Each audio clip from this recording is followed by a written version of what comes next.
पूरी दुनिया लूप से चल रही है। ये वीडियो 18,356 फ्रेम्स का एक लूप है।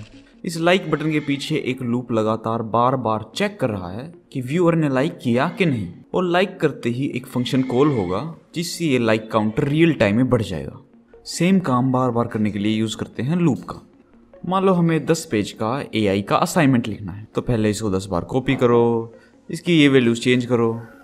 लेकिन स्वच्छ कोड अभियान के तहत आर्टिकल नंबर 3.8 में लिखा है ड्राई, यानी डोंट रिपीट योरसेल्फ। तो इसकी जगह हम यूज करेंगे फॉर लूप का, जो प्रोग्रामिंग लैंग्वेज में सबसे कॉमन लूप है। तो इसमें 3 पार्ट होते हैं। पहला हमारे काउंटर की इनिशियल वैल्यू, तो हमें लूप 1 से स्टार्ट करना है, तो एक वेरिएबल बना लो जिसमें स्टोर कर दो 1। अब लगाओ सेमीकोलन और इसके बाद देनी होगी हमें एक कंडीशन। यहाँ पर हम डिसाइड करेंगे कि हमें लूप कितनी बार चलाना है। तो जब तक पेज हमारा 10 या 10 से छोटा है तब तक ये लूप चलता रहेगा। तो ये लूप तो चलता ही रहेगा क्योंकि हमारे पेज की वैल्यू 1 है और ये 10 से छोटी ही रहेगी। तो तीसरे पार्ट में हमें इस काउंटर की वैल्यू इंक्रीज करनी है। ये शॉर्टकट है किसी भी वैल्यू को एक एक करके इंक्रीज करने का। अब कर्ली ब्रैकेट्स में कोड लिख दो जो आपको रिपीट करना है। तो सेम कोड 10 बार रिपीट हो गया है। अब इस 1 की जगह हम इस वेरिएबल की वैल्यू ले लेंगे जो हर बार एक एक करके बढ़ती जा रही है। तो टेम्पलेट स्ट्रिंग का यूज कर लेंगे स्ट्रिंग में वेरिएबल डालने के लिए। नाइस। अब सब्जेक्ट भी चेंज करना है तो सीधा बस यहां चेंज कर दो।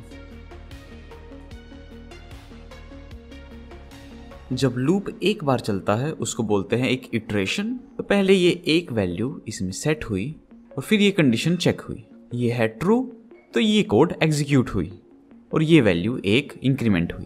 ऐसे ही इटरेशन चलते जाएंगे जब तक ये वैल्यू 10 से बड़ी हो जाए और ये कंडीशन फॉल्स हो ताकि हमारा लूप स्टॉप हो जाए।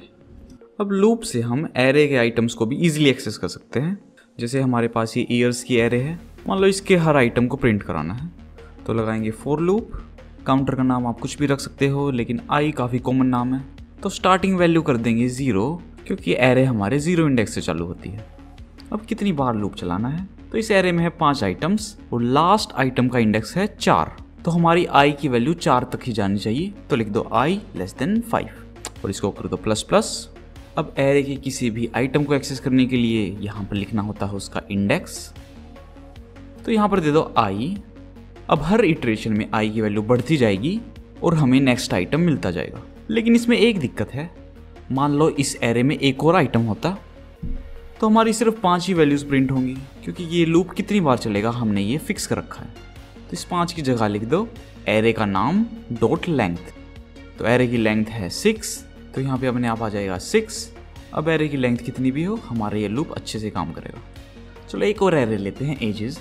तो जैसे कोई बोर्न हुआ है 1988 में तो उसकी एज होगी 35, और ऐसे ही हमें सभी आइटम्स की एज कैलकुलेट करनी है और इस एरे में डालनी है। तो एज निकालने के लिए आइटम को हमें करना होगा 2023 में से माइनस। तो हम यूज कर लेंगे पुश मेथड का। अब इस एरे को प्रिंट करा के देखते हैं। नाइस। तो हमारे लूप में आई की वैल्यू चल रही है 0 1 2 3 4 5। अब बस सिंपली हमें इसको पीछे से चलाना है 5 4 3 2 1 0। तो स्टार्टिंग वैल्यू आ जाएगी हमारी लास्ट इंडेक्स जो होगा एरे की लेंथ -1 यानी 5। फिर कंडीशन में लूप हमें चलाना है 0 तक और आई की वैल्यू घटाते जाएंगे। तो जैसा आप देख सकते हैं पहले हमारी कैलकुलेट हुई है एज 1988 की, फिर 2014 की एंड सो ऑन। तो ये था हमारा स्टार्टिंग लूप जिसमें हम किसी भी सब्जेक्ट के असाइनमेंट लिख रहे हैं। तो मान लो हमें 3 सब्जेक्ट के असाइनमेंट लिखने हैं, तो हमें ये लूप 3 बार लिखना पड़ेगा। लेकिन कोड तो अभी भी रिपीट हो रहा है, बस ये सब्जेक्ट की वैल्यू चेंज हो रही है। तो ये सिंगल लूप हमें कितनी बार चलाना है, इसका भी एक लूप बना लो। तो लेट्स से 3 बार चलाना है और ये लूप इसमें कॉपी कर लो। लेकिन अब तीनों बार सेम ही सब्जेक्ट आ रहा है, तो हम सब्जेक्ट्स की एक एरे बना सकते हैं जिसके थ्रू हम लूप करते जाएंगे।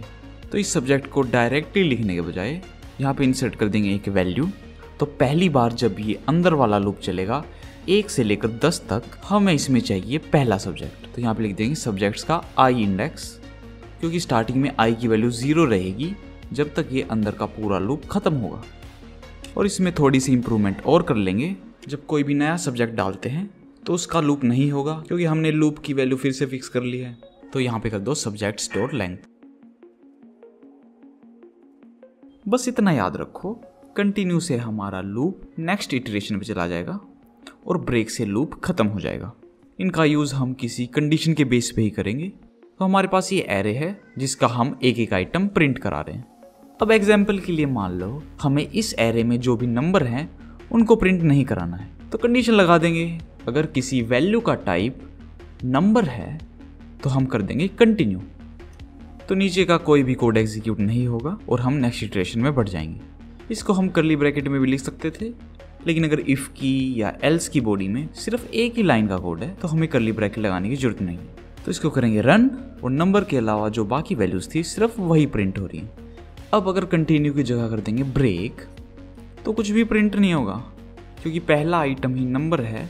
तो ये कंडीशन हो जाएगी ट्रू और हमारा लूप हो जाएगा एंड। तो किसी स्ट्रिंग से पहले की सभी वैल्यू प्रिंट कराने के लिए यहाँ लिख दो स्ट्रिंग, और एरे से पहले सभी वैल्यूज चाहिए तो यहाँ पे लिख दो ऑब्जेक्ट, क्योंकि एरे भी एक टाइप का ऑब्जेक्ट है।